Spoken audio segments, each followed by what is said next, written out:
Hi, sixth grade. I'm going to talk you through our lesson for today, and I'm going to go pretty quickly through it. And then after I'm finished, you'll need to go through it again on your own because I'm going to ask you to do several things during the video. So first of all, we're going to talk about plot. What is a plot? A plot is a sequence of events that make up a story.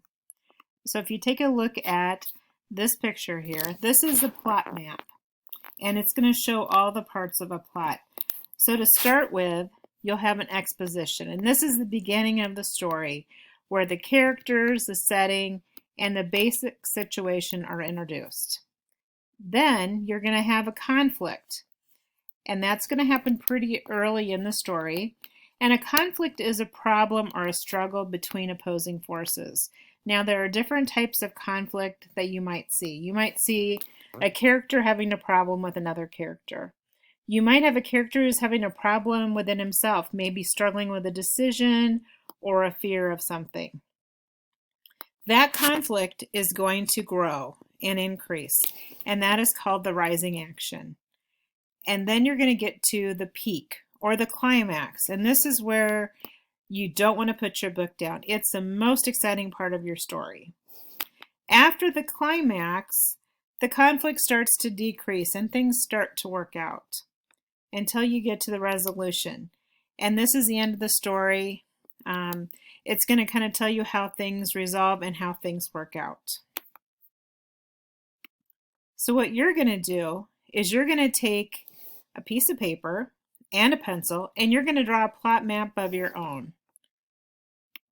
Then I'm going to have you do this in like a landscape mode. So you're going to turn your paper sideways, and you're going to label your paper parts of a plot. You're going to draw a plot diagram like the one below, and you're going to want to make it pretty large. You're going to want it to fill up your paper. Then I will have you label exposition on your plot map. And near exposition, I'll have you write the introduction of the characters, setting, and basic situation.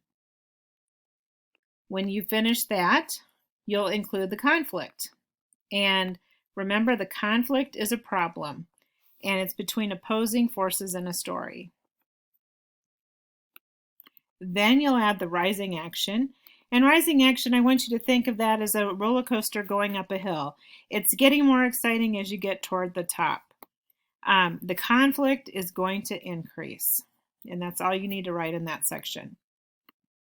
Next, you're going to label climax on your plot map, and you're going to say this is the most exciting part, or the part where you don't want to put your book down. You're excited. If you're on a roller coaster, you're at the top of the hill and you can see what's going to happen really soon. Next, you're going to have falling action, and you're going to label that on your map. The conflict decreases. The coaster's going down the hill. Things are slowly starting to work out. Last is a resolution, and that is the outcome of the conflict. Things work out, loose ends are tied up.